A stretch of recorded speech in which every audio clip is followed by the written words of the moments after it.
Salut à toi qui regarde cette vidéo. Écoute, elle est aussi improvisée parce que là je viens d'avoir un temps de méditation avec le Seigneur et vraiment je pense avoir eu une révélation et j'ai envie de te la partager tout de suite parce que j'ai tellement de choses à faire dans mes journées que voilà, ça risque de partir aux oubliettes et j'ai vraiment pas envie. J'ai envie de t'en faire bénéficier et surtout de rendre toute la gloire à Jésus. En fait, j'étais en train de méditer sur les sacrifices de Jésus. Et bien sûr, on parle souvent du sacrifice de la croix. Et honnêtement, on doit tout à Jésus. Bien sûr, c'était le plan de Dieu dès l'origine. Il a des projets de paix et non de malheur pour nous. Et pour l'accomplissement de ce projet et pour le fait que nous puissions être à la fois pardonnés. Désolée, je suis en plein air, il y a des bruits, je suis sur ma terrasse. Désolée, mais je vais me concentrer. Donc, pour être à la fois pardonnés, guéris, puisque c'est par les meurtrissures de Jésus que nous sommes guéris. Et ça a commencé dès lors qu'il a été flagellé, etc.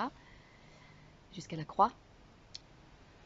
Par la croix et son sacrifice, nous sommes pardonnés. Le péché a été expié. Il a payé le prix. Il s'est fait malédiction. Donc nous n'avons plus à être maudits. Et surtout, nous avons accès à la nouvelle naissance. Je vous invite à regarder la vidéo de David Terry sur le baptême, la nouvelle naissance. C'est vraiment intéressant.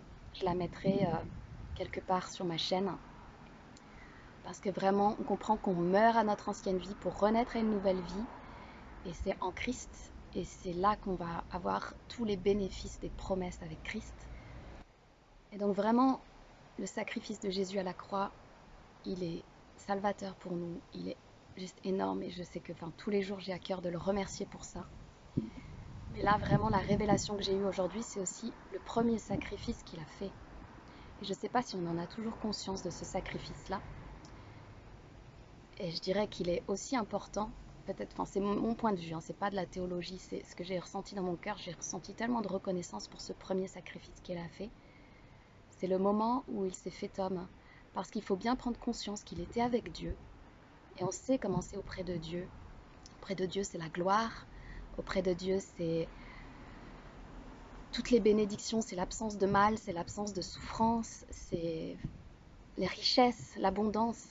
Voilà, c'est ce que nous obtiendrons après notre vie terrestre, lorsque nous serons auprès de lui. Mais Jésus, qui était la parole, qui était là depuis l'origine, on le voit déjà dans Genèse, hein, il était là. Et Jean le rappelle aussi au début de son évangile. Il était la parole depuis l'origine, donc il était là auprès de Dieu. Et on sait que Jésus est 100% humain, 100% Dieu quand il est sur la terre.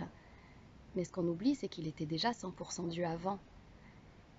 Et il a accepté, et là, désolé, j'ai pas le temps de chercher les versets, mais il y a des versets là-dessus où il a accepté de renoncer à son statut auprès de Dieu, donc très privilégié puisque voilà, il est le fils de Dieu et il était déjà avec Dieu.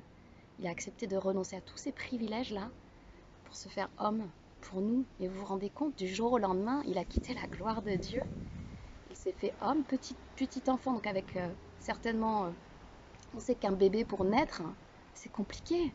Déjà de sortir du ventre de sa mère, c'est déjà une première bataille. Ensuite, pardon, il y a les éléments qui se déchaînent un peu autour. Ensuite, il est né un tout petit bébé avec toute la faiblesse que ça implique, hein. Avec le froid qu'on ne connaissait pas au paradis, avec certainement les premières peurs humaines, avec la séparation d'avec sa mère. C'était déjà une première souffrance, une première séparation. Et après, on sait qu'au moment de la croix, il y a un moment donné où il rend son esprit au Père, et là, c'est waouh, le déchirement total. Mais il y avait déjà eu un premier déchirement au moment où il a accepté de venir sur terre, de plus être 100% dans la gloire de Dieu, mais de se faire humain. Bien sûr, il est resté Dieu, mais il a accepté de souffrir comme nous, et ça, on le dit souvent qu'il a accepté. Mais est-ce qu'on se rend compte qu'à ce moment-là, déjà, il a payé un prix énorme, qu'il a sacrifié déjà quelque chose d'énorme. Donc voilà, j'ai juste eu envie de rendre grâce à Jésus pour ce premier sacrifice qu'il a fait pour nous, pour toi ma sœur, pour toi mon frère. Vraiment, Jésus, du plus profond de mon cœur, je te remercie et je prie que cette révélation touche le cœur de mes frères et sœurs pour qu'eux aussi aient cette reconnaissance au plus profond d'eux. Parce que quand on est dans la reconnaissance, on est en communion avec Jésus, on est On partage tellement d'amour, on ressent tellement d'amour.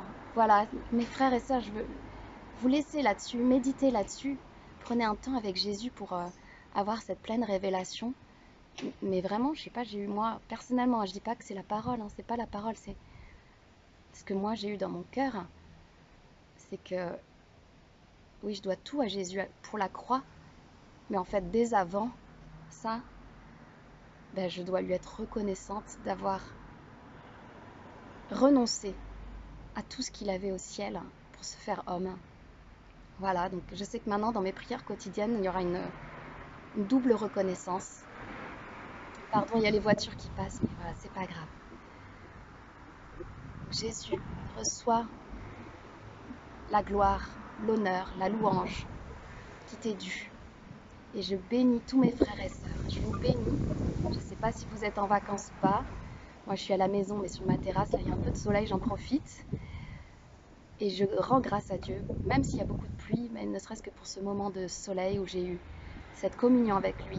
Donc, cherchons à rendre grâce parce que ça nous met une telle paix dans le cœur. Voilà. C'est pas pour donner des leçons de morale, c'est pour vous donner mes petites clés quotidiennes pour tenir bon. Parce que oui, la vie est dure, je dis pas le contraire. Ma vie, elle est encore dure. Mais il est là et, et il veut nous bénir en chaque instant. Donc, recevez tout mon amour et mes bénédictions, chers frères et sœurs. À bientôt.